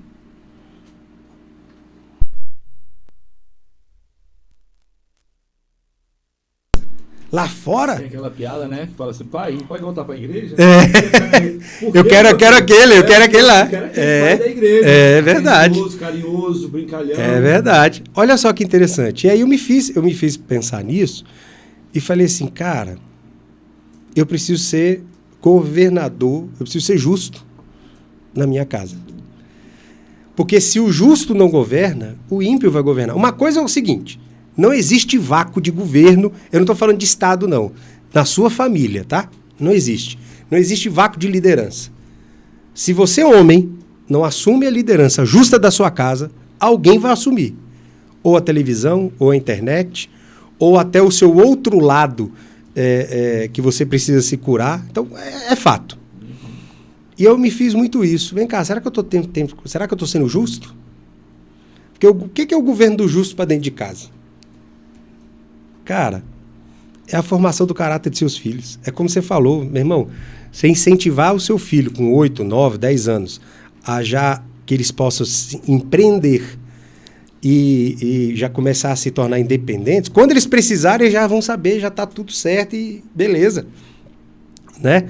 Você, por exemplo, ter um tempo de qualidade com a sua esposa, com seus filhos, para que você possa transmitir e ensiná-los, principalmente para os seus filhos, o caminho que ele deve andar. Então, será que eu fiz essa pergunta, será que eu estou sendo justo que governa a minha casa? E eu percebi que em algumas áreas não. Foi onde eu precisei corrigir. E é aí que eu vejo que para você ser homem de verdade, você precisa assumir os seus erros e corrigir a rota o quanto antes. E não, tem muita gente que fala assim, eu sou homem, eu não mudo nunca. Não, o verdadeiro homem, que eu digo assim, a masculinidade verdadeira que Deus nos ensina, é que nós precisamos ser, não podemos ser de dura serviço. Se a gente errou, assume, corrige e implante aquilo que você errou. Implante aquilo, na verdade, acerte naquilo que você errou. Então, voltando sobre a questão da política, que eu apliquei muito a isso também, muitas pessoas chegam e falam, rapaz, tu é doido, tu é maluco, você não vai conseguir não, é muita coisa. Para chegar, eu falei, olha, eu não tenho problema com isso. E o que é interessante é que, para mim, está mais leve. Mais leve que eu digo assim, peço a Deus estratégia, peço a Deus para que Ele possa abrir as portas que devem ser abertas e para que Ele faça a vontade dEle dentro desse propósito. Mas uma coisa é certa, eu entendi. Quando Deus fala para você sair, eu me lembrei quando Deus falou para Abraão sair da casa dele, da parentela dele, para um lugar que ele ia mostrar. Abraão não sabia para onde ia, certo? Já pensou se Abraão ficasse? O que poderia acontecer com Abraão se ele ficasse? Ele ia perder alguma coisa.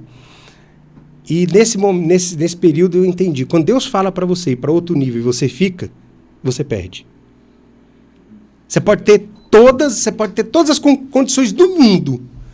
Tá tudo certo. Naturalmente, todo mundo diz, você vai ganhar. Tá na sua mão. É seu. Só falta passar o dia. Mas se Deus mandou você sair desse lugar e você não sai, você perde. E aí, quanto antes, né, alguma coisa que você falou, né? Quanto antes você assumir o erro, corrigir a rota, mais rápido você chega no seu destino. Isso é verdade. Eu lembro que uma vez a gente foi para Caldas Novas e quando a gente estava voltando, de alguma maneira a gente distraiu e pegou um caminho errado. Cara, a gente começou a andar e não via a cidade. E a BR parece que só esticava. E aí foi uma hora que a gente se deu conta que a gente... Que perdeu o espaço. Cara, nos perdemos. E agora vamos voltar. A gente começou a voltar.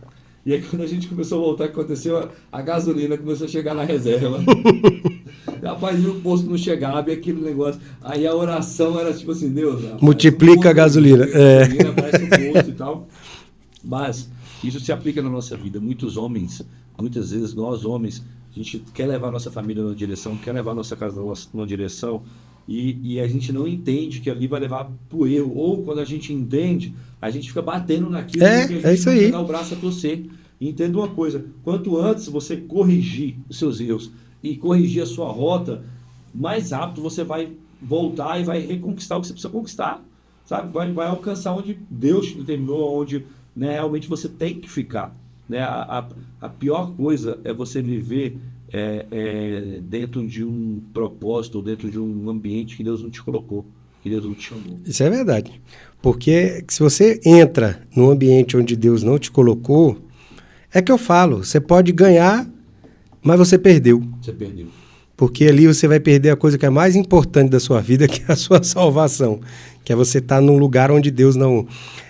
É que tá, né? Mas é aquele negócio. Quando você tá no lugar, vai para o lugar onde Deus não te quer, você entra no barco, acontece uma tempestade, você cai no mar, e Deus é tão lindo e maravilhoso que ele manda um peixe grande te engolir, e você vai dentro da barriga daquele peixe grande, tem que se arrepender, e o peixe grande te cospe onde Deus quer que você vá. E aí, porque ele é Deus, né, velho? E falando sobre isso, né?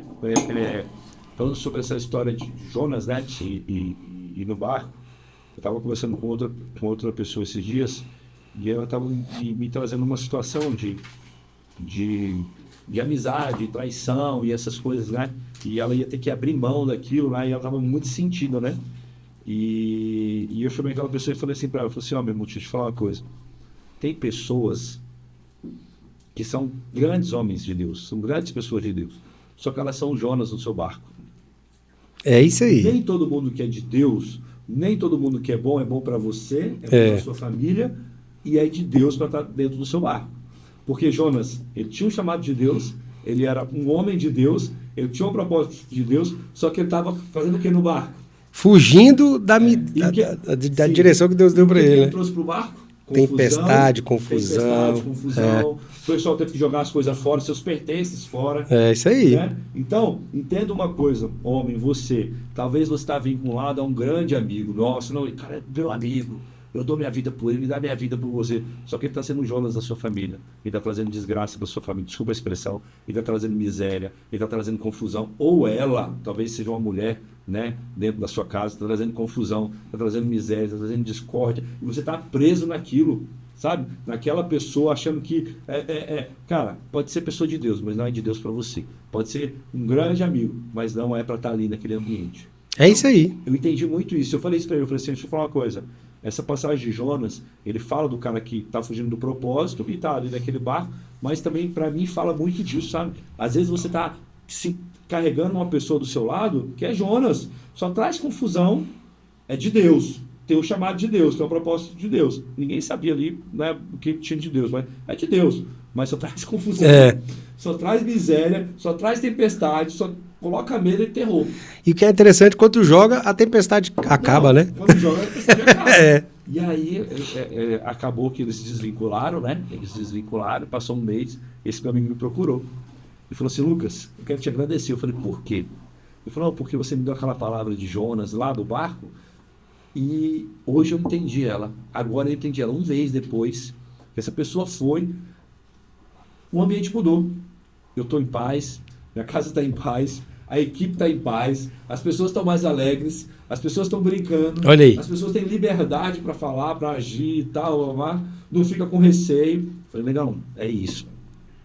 Né? Eu, alguns anos passados, eu passei por algumas percas de pessoas que eu amava muito, muito, mas eu amava muito mesmo. Só que eu precisei entender que naquele momento, naqueles dias, naquele ambiente, ele era o Jonas do meu barco. E nós, homens, precisamos entender isso. Porque isso é atitude de homem, porque, cara, senão você fica no sentimental e você fica preso no sentimental. Aí... E aí o que vai acontecer com o barco na tempestade? Ele vai quebrar. E quando ele quebrar, negão, todo mundo vai afundar. E o que vai acontecer? Você vai afundar, a baleia vai pegar Jonas, vai levar ele e você vai ficar afundado. É verdade, é verdade. Então nós precisamos ter esse posicionamento. E assim, meu irmão, deixa eu te perguntar, o que você acha hoje, ou se você tem... O que você tem de projeto político, né, ou de futuro projeto político aí para a juventude do DS? Para a gente conscientizar, preparar essa juventude, trazer oportunidades para eles. Porque, assim, a gente sabe que, às vezes, o Estado ele precisa entrar onde o pai não entra. Isso. Né? Você falou aqui ó, que 80%, cadê bem? 79%. 9% dos presidiários hoje são de famílias desestruturadas. Isso. Né?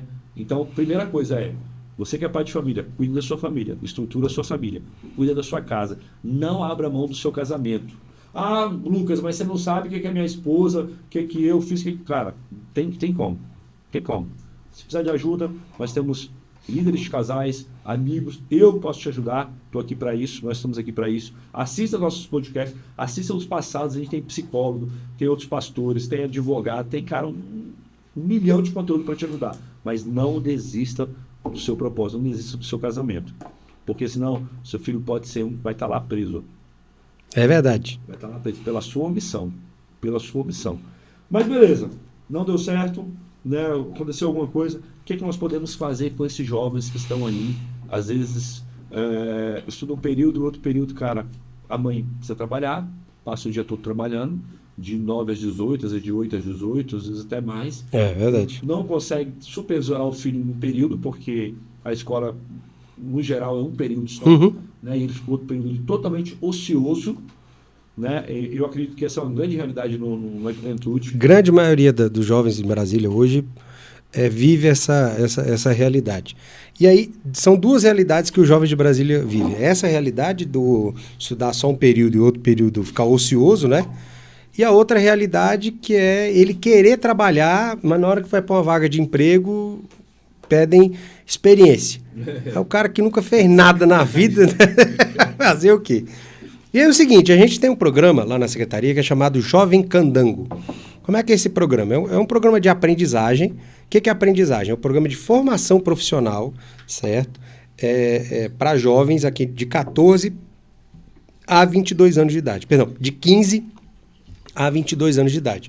Hoje nós temos aí em torno de, trabalhando no GDF, 1.200 jovens trabalhando no governo, certo? Eles recebem uma bolsa de meio salário mínimo, mais vale transporte e vale alimentação.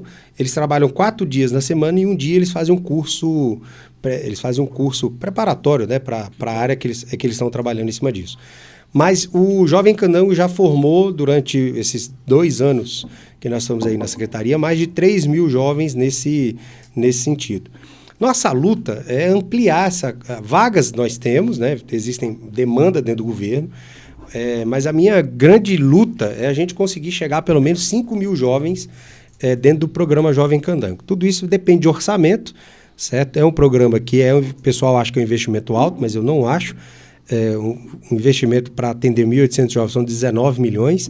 Então, assim, eu particularmente acho isso não, porque cada jovem que você faz um investimento desse, você está tirando ele da criminalidade, está dando uma esperança para ele, né?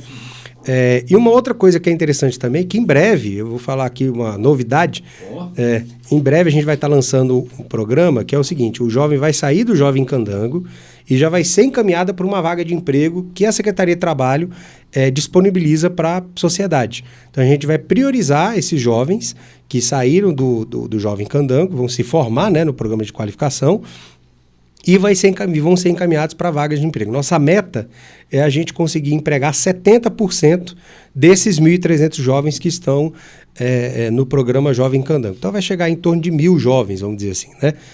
De 1.000 jovens empregados a partir desse ano, que é quando encerra o ciclo de formação deles. Então a gente vai pegar o jovem ali, dar essa oportunidade para ele tem que ser vulnerável, certo? Ou seja, tem que fazer parte de uma família que não tenha condições, tem que estar matriculado na escola, principalmente na rede pública, certo? E tá, claro, trabalhando lá todos os dias. Meu sonho é que a gente conseguisse até aumentar o salário desses jovens, sabe? Que ao invés de pagar meio salário mínimo, a gente conseguisse pagar 1 salário mínimo. Mas, para isso, depende de orçamento. A gente precisa convencer a área econômica do governo a fazer esse investimento. Mas esse é o programa que nós temos hoje. A nossa expectativa é que a gente consiga aí, já para o próximo ano, agora final do ano, para o ano que vem, atender aí 3.600 jovens, dobrando a capacidade. Cara, muito bom, meu irmão, muito bom. A gente precisa realmente trabalhar nessas 2 esferas, né? Nas esferas que a gente tem da sociedade. Precisa trabalhar como igreja, ali trazendo estrutura, trazendo ensinamento. A gente precisa trabalhar, né, na esfera do governo, na esfera da comunicação. Né? Uma das coisas que mexeu muito comigo para mim montar esse podcast, né, esse espaço aqui, quando Deus é o meu porquê de estar aqui, né? Foi muito também, somente por isso, porque muitas pessoas me procuravam, falavam assim, Lucas, eu estou com essa dificuldade, eu tenho um filho assim, filho adolescente, o que eu faço? Essa semana mesmo chegou uma mãe, né? Lucas, tudo bem? Muito forte isso, né? Você sabe, meu filho foi criado sem pai, tá aí com 17 para 18 anos, ele está perdido. Ele precisa de um homem para aconselhar ele. E eu não sei o que... eu fui criado sem pai, né? E eu falo, se não fosse a igreja, e assim, sem pai e minha mãe trabalhando o dia inteiro, certo? Minha mãe era recepcionista de um hotel aqui em Taguatinga, então eu chegava da escola meio-dia, estava sozinho em casa. E digo, se não fosse a igreja, antes de me converter, eu tentei me matar 7 vezes, certo? Me converti com 14 anos, né? Então, com 14 anos eu tentei me matar 7 vezes. E se não fosse a igreja, meu irmão, não estaria aqui hoje, não. Até os 14 anos ele Há 7 vezes. 7 vezes. E ainda mais, eu estudava no colégio em Taguatinga. Para quem conhece Taguatinga, né? Taguatinga tinha 2 grandes gangues, que era a GDF e a GDA, né? E tinha a galera de uma dessas gangues aí que estava me aliciando a entrar numa dessas gangues para ser o coelho. Não sei quem já ouviu falar o que é. Na época, né, ser coelho em gangue era quem começava as brigas e saía correndo. Né? Só para chamar. Era só para chamar, para chamar e ir embora. E eu estava sendo aliciado, eu era magrinho e tal, então eu estava sendo meio que aliciado para... e assim, como a gente está falando, né, 79% de quem está preso, rapaz, o crime ele é extremamente organizado. Mas extremamente organizado mesmo. E, inclusive, remunera muito bem, né? E assim, o cara vai para ser um aviãozinho, ele ganha 5, 6 mil reais, certo? E essa é uma das justificativas que eu estou levando para a equipe econômica do governo, é que o jovem candango hoje, ele pagando meio salário mínimo, não é atrativo, pode ser atrativo para alguns, certo? Para aqueles que têm mais consciência. Mas para aqueles que estão ali entre sair da criminalidade e entrar no que a gente chama no mercado formal, ele não é atrativo. Porque ele vai querer deixar, por exemplo, o cara, na racionalidade dele, ele vai querer deixar de ganhar 2, 3 mil reais por mês para ganhar 600? Não vai de jeito nenhum. Dentro de uma realidade que ele já viveu, né? Que tá vivendo. Exatamente. Não é algo assim, nossa, eu tô indo pro crime. E outra coisa, a impunidade hoje no Brasil, é engraçado, você pega um menor aí que tá levando droga, o que o cara vai fazer? Ele vai lá, agora o Supremo fez uma maluquice, liberou aí até 40 gramas de maconha pro cara levar, não sei de onde eles tiraram isso aí, mas enfim, não vamos discutir isso agora. Maluquice, os caras, enfim, né?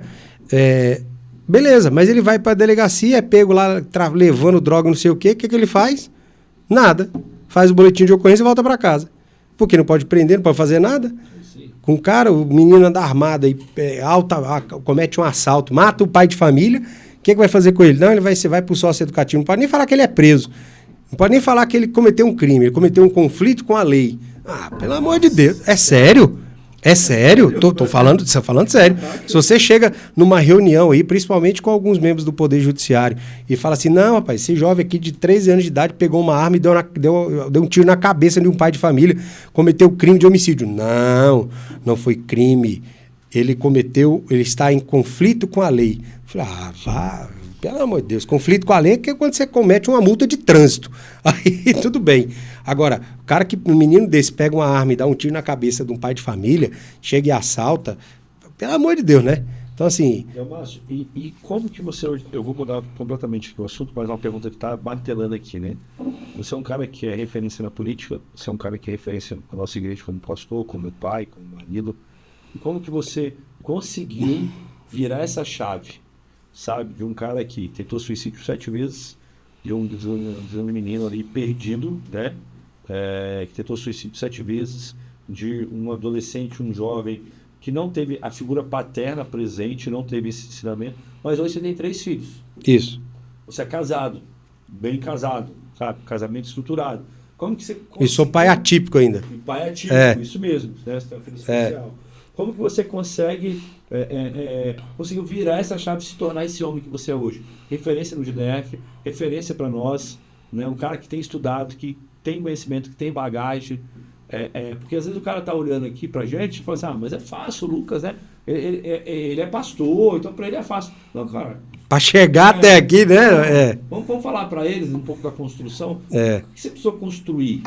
Então, primeiro... Como eu falo que o papel da igreja, para mim, foi preponderante, porque, primeiro, a igreja me resgatou, certo? Foi lá, acreditou no meu potencial, quem eu sou, me mostrou Jesus, que salvou minha vida mesmo, foi quando eu entreguei minha vida para Jesus. Claro que eu precisei estudar também, ler alguns livros sobre paternidade, porque como eu não vivi isso, eu não tive ninguém que me fosse como referência, certo? Então, assim, eu vou dar um exemplo, quando eu até peguei aqui o esse seu e-book, né? Paternidade que Marca. Achei fantástico isso aqui. Teve uma primeira coisa que você colocou aqui, falou, não me sinto pronto para isso. Cara, essa foi a primeira frase quando a Dani falou assim, estou grávida, e da Bia, né? Eu falei, ih, lascou, velho. Mas fase eu não passei. Eu ainda não joguei. Qual é a senha para passar dessa fase? Mas o que é interessante é que quando ela falou isso, o que eu fiz? Primeira coisa, eu fui me matricular no curso de pais que tinha no Hospital Brasília, certo? E fiz as aulinhas lá, sério mesmo. E fiz as aulinhas, busquei literatura cristã sobre isso, sobre o papel do pai. Aí, como a gente depois descobriu quando eu que era menina, né? Aí eu comprei um livro chamado Pai de Menina, certo? Comecei a ler e comecei, tipo assim, e aí? Né? Como é que eu vou me comportar numa situação dessa? Eu até falei assim, Deus, isso é legal. Eu não tive referência de pai e ainda você vai me dar uma menina ainda. Que beleza. Já vem assim. Já veio o combo, né? Então, assim, eu estudei muito, claro. No primeiro a gente sempre erra mais do que no segundo, no terceiro e no quarto. Então eu sempre digo para a Bia assim, que o primogênito, ele é primogênito porque recebe todos os erros do pai, né? Então por isso que tem a benesse de ser primogênito, né? Tem que ter um bônus. Tem que ter um bônus. Né? A benesse de ser primogênito é o seguinte, rapaz, seu pai errou tanto com você que você vai... nesse caso. Onde você perde os medos. Exatamente. Fora aquela coisinha que antes a menina podia pegar no chão, né? Hoje você tem filho. Ah, mas seu filho tá no chão. Não, é bom que dá resistência. Vai dar imunidade e tal, enfim. E o que é interessante que, olha só, eu tinha, como meu pai não era uma pessoa muito próxima, mas teve uma característica do meu pai que eu herdei. Meu pai era um cara que trabalhava demais da conta. Nossa, ele trabalhava 16 horas por dia, 18, trabalhava igual doido. E essa característica eu herdei dele. E o que aconteceu? Eu sou muito intenso naquilo que eu faço. E logo que a gente ganhou a Bia, logo em seguida a gente foi ungido pastor e tal. E essa foi uma questão muito interessante porque a Bia vivia um conflito com a igreja. Olha só, na cabeça da Bia, ela fala isso no testemunho dela.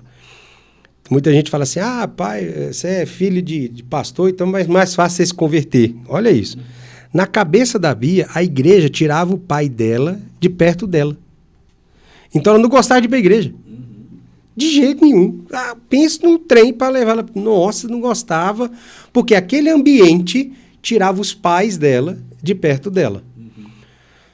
Foi quando ela teve... o encontro foi por revisão de vidas, tal, enfim. E ali Deus começou a falar no coração dela que se ela não quisesse perder assim, não era que a igreja estava perdendo os pais. Perdão, que a igreja estava prendendo os pais, tomando. Ela que tinha que estar lá. Então ela acabou indo e tal. E quando ela contou isso pra gente, rapaz, ela contou isso, tipo assim, como testemunho e tal, o que aconteceu na vida dela, mas para mim foi um choque. Porque, assim, na minha cabeça, o que eu estava fazendo? Eu estou na obra de Deus, eu estou fazendo certo e tal, não sei o quê.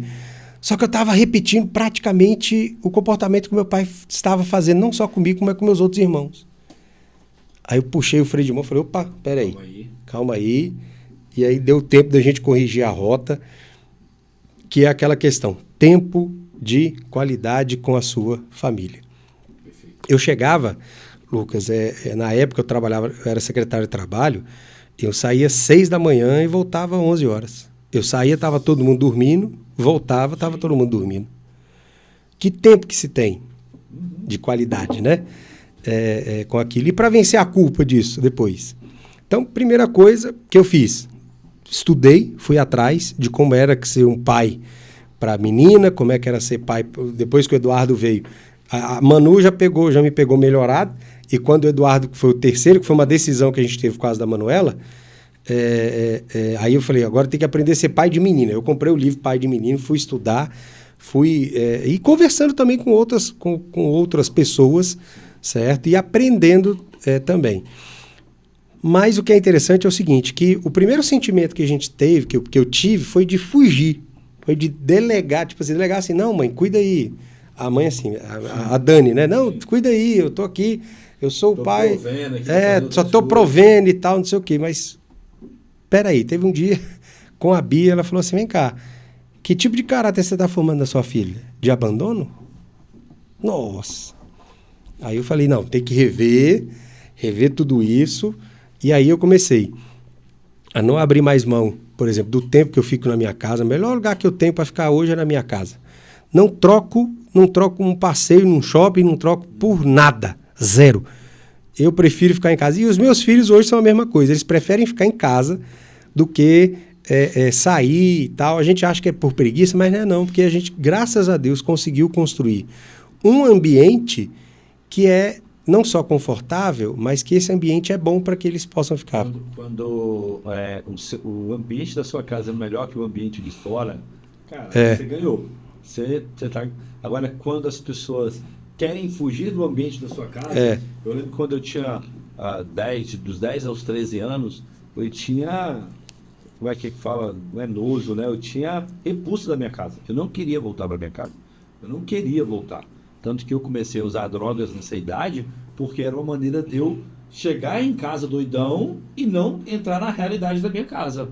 Né? Então, assim, eu comecei a usar droga muito cedo, porque, cara, o ambiente da minha casa, né, naquela época, era um ambiente de briga, um ambiente de pré-divórcio, um ambiente de alcoolismo, um ambiente de muita confusão, de muita bagunça. Então, o que eu fazia? Eu fumava cheirava chegava em casa doidão, ia direto pra cama e apagava. Comia alguma coisa às vezes, estava na broca lá, né?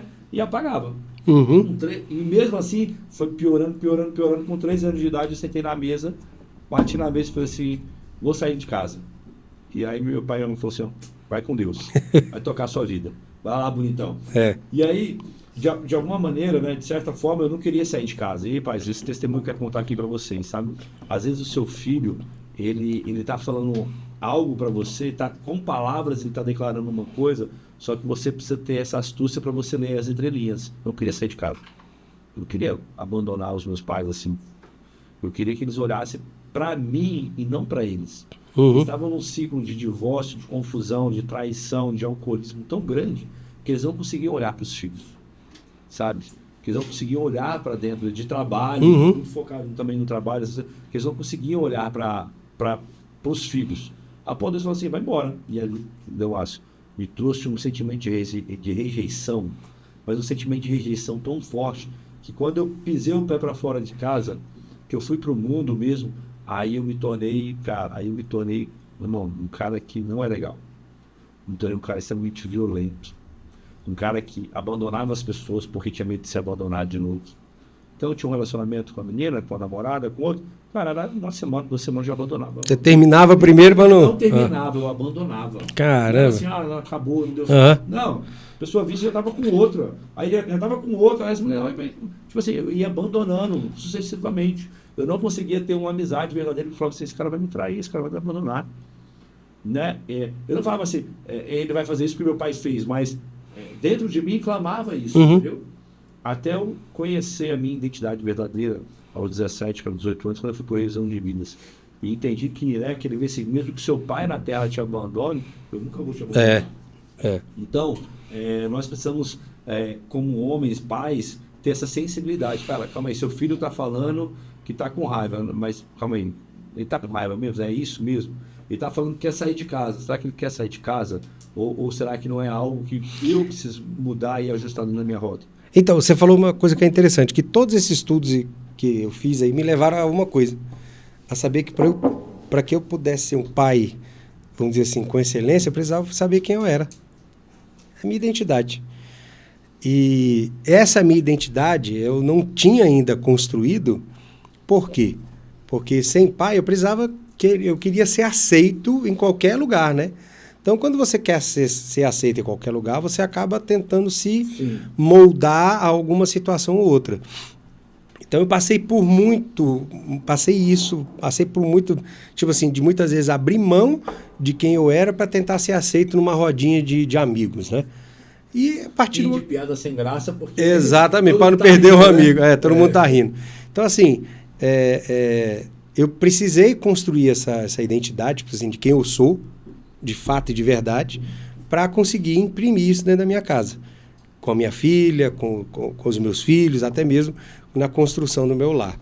Então, hoje, se você me pergunta assim, tá, se você quiser dar me dê aí uma dica pro pai agora que viveu o que você viveu. Primeiro, busque quem você é. De fato. Não pergunte pros outros quem você é. Você precisa responder para si mesmo quem você é. E quem você é não é o que você faz. Porque muita gente fala assim, quem você é? Não, eu sou engenheiro. Não, você não é engenheiro. Ah, eu sou advogado. Não, você não é advogado. Isso é sua profissão.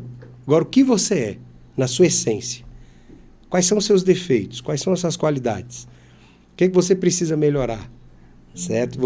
Para chegar nesse ponto, você precisa ter muita maturidade. Para você olhar para o espelho, reconhecer os seus defeitos, pontuá-los e dizer o seguinte, fazer aquela famosa análise SWOT que as pessoas fazem nas empresas, né? Faz na sua vida.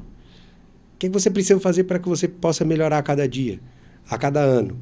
Né? Sem falsas promessas de final de ano que você vai emagrecer 120 quilos e vai malhar 365 dias por ano, né? Aquela coisa toda. Mas o que você pode melhorar a cada dia para se tornar não só uma pessoa melhor, mas para que a sua verdadeira identidade venha a ser revelada? Outra coisa, quais são as falhas que você tem no seu caráter? Quais são as peças que faltam no seu quebra-cabeça, no seu caráter, que você precisa colocar? Como é que você reage quando você é confrontado? Como é que você reage quando você é rejeitado? Cara, isso para mim foi muito forte. Porque eu entrava numa depressão quando eu era rejeitado. Meu amigo do céu, você não tem noção. E vinha os pensamentos de morte, não sei o quê, nananã, nananã, nananã. E aí o seguinte, quando você passa para você... Como é que você vence a rejeição?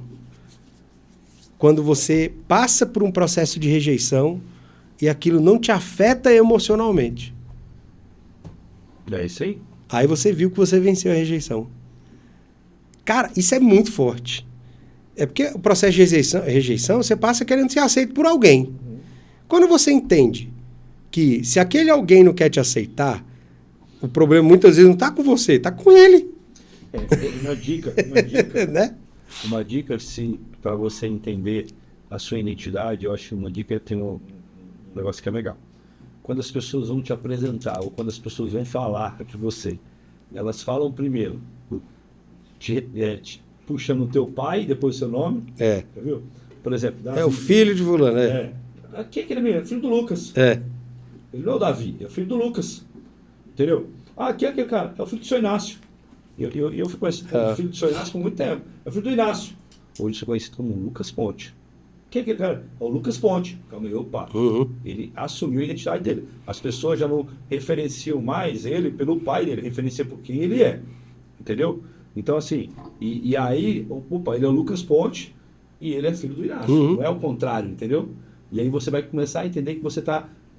Né, as pessoas estão te vendo pela sua identidade, te vendo por quem você é. Senão as pessoas sempre vão te puxar pelo seu pai, pela outra referência maior do que você. É a outra referência mais forte, né? Mais forte. Quando você for mais forte do que o seu passado, significa que a sua identidade ela começa a ser já está sendo construída, mas ela começa a ser fortalecida, né? Agora, quando o seu passado... Isso acontece muito na conversão, né? Quando a gente se converte, tem gente que não acredita. Fala, tu virou crente. E as festinhas? E não sei o quê? E a mulherada? Nananã. Daqui um mês você tá aqui de volta. E tal, não sei o quê. Eu conheci o Delmaço lá no show que eu dançava música country, né? No Texano. Lá no Texano. O Delmaço do Texano não existe mais? Não, quem eu conheci o Delmaço do Texano. Aí quando você... Que é interessante que houve uma mudança de chave muito grande na galera quando eu me converti, que eles antes me chamavam de cowboy, quando eu me converti mesmo e tal, passei, lutei, aí começaram a me chamar de pastor. Falei, pronto, agora... Achava que tava me zoando? Tava nada, tava certo. Eu falei, mudei, vamos dizer assim, a minha postura, né? E você falou uma coisa muito, muito forte. Quando eles começarem a te chamar pelo seu nome, né? Significa que a sua identidade está sendo impressa na sociedade. E se ela está sendo impressa na sociedade, ela vai ser impressa na sua família também. Isso mesmo. Meu irmão, que bate-papo. É isso aí. Obrigado, cara. Que tempo de mesa. Eu tenho falado muito sobre isso, sobre tempo de mesa. E essa mesa aqui, eu tenho sido bem criterioso, sabe, Delmaço, em trazer homens íntegros, homens de verdade, homens que eu conheço a vida. E é uma honra, um prazer ter você aqui.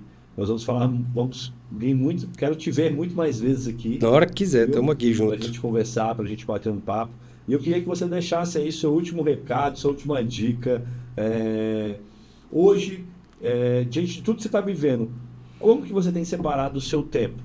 Como secretário, como pai, como pastor, como que você tem gerido o seu tempo? Eu acho que é uma dificuldade hoje muito grande dos homens. Vamos finalizar assim, sabe? Como que você está conseguindo fazer tudo isso? Então vamos lá. Viver aquilo que eu prego, certo? Quando eu falo que eu defendo a família, eu preciso priorizar aquilo que é mais importante para mim, certo? Uma coisa é você falar que você defende a família, outra coisa é você viver isso. Então hoje, qualquer tempo que eu tenho, prioridade é a minha família, certo? Depois, claro, e quando eu falo minha família, eu digo assim, a família e o relacionamento que eu tenho com Deus, né? O meu relacionamento com Deus, que eu digo que Deus faz parte, eu faço parte da família de Deus e Deus faz parte da minha família também, certo? Então esse é o primeiro ponto. Depois, claro, você tem as suas responsabilidades, eu como secretário, aquela coisa toda, mas hoje o que é interessante, eu coloco limite. Eu não deixo mais, por exemplo, que o trabalho venha consumir o meu tempo, certo? Como consumia antes. Aquilo que eu não consigo resolver em 4 horas, eu não vou conseguir resolver em 16. Aquilo que eu não consigo resolver em 2, eu não vou conseguir resolver em 10. Então, se eu não conseguir resolver, melhor parar, pensa que nós vamos achar um outro caminho. Uma estratégia melhor, né? Exatamente. E te estressa menos também. Eu era um cara muito estressado. Assim, estressava por pouca coisa, explodia por pouca coisa. Então, hoje, parei com isso. Então, a administração do tempo é tudo na sua vida é prioridade. O que você investe seu tempo é o que você está priorizando. Então, hoje, eu priorizo muito o relacionamento com a minha família. Estou priorizando também os meus estudos, certo? E antes de tudo isso, eu priorizo demais o meu relacionamento com Deus. Meu devocional, minha leitura bíblica, assistir os cultos, estar pregando também, para mim é uma maravilha. Eu amo pregar o evangelho. E assim, pregar não é só no altar, não. Eu amo pregar o evangelho em qualquer lugar. Certo? Assim, se eu vejo uma pessoa que eu vejo ali, um amigo meu que está meio assim, tal, cara, eu vou lá, falo de Jesus para ele, falo para que ele possa buscar, ofereço ajuda, enfim. Porque pregar o evangelho não é só estar no altar, né? Só você pegar o microfone e aparecer para 1.000, 2.000 pessoas. Nós somos o evangelho ambulante, é pregar todos os dias, em qualquer lugar, a qualquer tempo e a qualquer momento. Então, mais ou menos isso. E claro, o trabalho, você precisa destinar um tempo para o seu trabalho e com um tempo de qualidade também no seu trabalho, certo? Para que você possa orientar as pessoas, ensinar muitas vezes as pessoas aquilo que elas precisam fazer com excelência. Eu coloquei um desafio no meu coração, que eu quero deixar um legado na vida de cada pessoa que trabalhou comigo. Cada pessoa que trabalhou, agora nesse meu novo formato que eu estou nesses anos, eu quero que as pessoas lembrem, quando elas saírem, deixarem de trabalhar comigo, elas vão para outro lugar trabalhar e elas lembram, nossa, o Delmácio me disse que se eu fizer isso vai dar certo. E elas implementarem e começarem a fazer. Quer imprimir esse legado. E uma outra coisa, claro, que é um tempo para mim, para cuidar da minha saúde, para cuidar do meu bem-estar. Eu voltei a fazer o esporte que eu gosto, certo? E eu sou um pouco competitivo. Já entrei nos campeonatos Master tudo para disputar. Mas bom porque te puxa, né? Te estica, sim, né? Sim. E assim, outra coisa também, que muita coisa que a gente está ali no esporte, aprende questão de disciplina, tal, não sei o que, a gente acaba levando para nossa vida, né? Então, assim, aquilo que a gente na igreja, né? Que treinamento é repetição e tal. A gente tá no esporte, começa a botar isso em prática, tá resolvido. Você se torna o melhor. E uma coisa que eu botei na minha cabeça, esse ano de 2025, eu jogo numa equipe master aqui em Brasília, sou levantador também por causa da altura, certo? Mas eu quero me tornar o melhor levantador amador master do Brasil. Aí eu botei na minha cabeça, meu irmão, o que tiver que fazer, eu vou fazer. Perfeito. Vamos chegar lá. Não é não? Esse é o caminho. E fora outras coisas, né? Por exemplo, a política ela envolve muita articulação, é um tempo que você tem que respirar. Sobre a questão de traição na política, nem se fala. Nem se fala. Mas é um laboratório para a vida também, viu? Eu digo que se você consegue sobreviver as marcas que o processo político te dá, meu irmão, e quando eu falo sobreviver, é você não se transformar. Porque tem pessoas que entram e se transformam. Sim. Mas se você consegue ser a mesma pessoa, meu amigo, eu digo assim, você, além de estar salvo, mas você vai construir um legado fenomenal. É isso. Márcio, muito obrigado. Eu que agradeço. E tamo junto. Presença, pelo carinho E eu posso dar um recado? Pode. Pessoal, é o seguinte, entra no link dele. Cara, Copo, isso aqui é fantástico, velho. É sério mesmo. Eu tava folhando aqui, você que principalmente tá sendo pai de primeira viagem, tá casando, você que tá pensando em casar, não vê que essa história de não ter filho, não. Mas tem um negócio aqui, cara, essa pergunta aqui, sério mesmo, essa pergunta aqui, não me sinto, né, não é pergunta, é uma afirmação, né? Não me sinto pronto para isso, e tem outra coisa aqui que é fenomenal, que é o princípio do exemplo. Viu? Se você já é pai, já, ó, compra. Tá lá no link. Qual é o link? Fala aí. No meu Instagram, na bio do meu Instagram, tem um link lá, LinkedIn, fala, Linktree, sei lá, esses três chiques aí. Vai ter um link lá, você vai clicar e vai ter, né, o e-book. Você pode adquirir. E é baratinho. R$22,90. Ah, não, amigão. Tu tem que comprar 10 e dar pros outros. É isso aí. Não é porque é e-book, você vai comprar um e sai. Não faz isso não, sabe? Porque isso é pirataria. Isso é crime, viu? Isso é pirataria. Você vai comprar o seu e dos seus amigos. É isso aí. Compra uns 10 aí, pronto, fica legal. E falando nisso, você vai lançar o seu logo, né? Vou lançar. Na verdade, tem um livro e tem um e-book que é mais para concurseiro aí, sobre questão de redação oficial. E tem um livro que a gente deve estar lançando agora, depois do carnaval eu vou lançar esse livro, muito bacana, que vai falar sobre o governo dos justos. Vamos fazer assim? Quando você for lançar ele, você vai voltar aqui. Volta aqui e apresento ele. Pra gente falar só sobre ele. É isso aí, beleza. Combinado? Fechado. Oh, Fechado. Fechado, então. Promessa é dívida, e não é promessa de político não, viu? Em nome de Deus. É isso aí. Ele tá enrolado, pegou na minha mão, tá gravado. O pessoal fala, é promessa de político? Eu falei, não, pai, de homem de Deus, é isso aí. Valeu, gente, um abraço. Quero te agradecer pela sua paciência, por você nos acompanhar até aqui. Eu tenho certeza que eu fui muito edificado hoje, né, com as histórias, com os ensinamentos de Delmárcio, mas eu tenho certeza que você também. Eu quero te pedir um favor, que eu te pedi lá no início: envie para o máximo de pessoas possíveis. Eu estou muito feliz com que a gente tenha alcançado, Delmárcio, no nosso YouTube, sabe? A gente tem alcançado pessoas, a gente tem recebido muitos feedbacks positivos de pessoas que têm ouvido, que nos acompanham semanalmente. Eu já tenho uma galera aí. Olha aí, massa. Semanalmente, cara, eu estou muito feliz com isso, porque isso mostra que nós estamos no caminho certo, né? E ter você aqui também, eu tenho certeza que é o cumprimento de uma promessa. Amém. Porque você está num outro estágio ali, né? Não melhor nem pior do que ninguém na sociedade, mas você está num outro estágio, né? No meio da política, dos políticos. São pessoas que eu quero trazer aqui também para que a gente possa ouvir. E você está abrindo essa porta aí para a gente. Amém. Isso aí. Né? Eu creio muito nisso. Vai chegar mais gente, certeza. Né? Para que a gente possa levar essa mensagem da masculinidade, da hombridade, da família, sabe? Priorizando uma família sempre.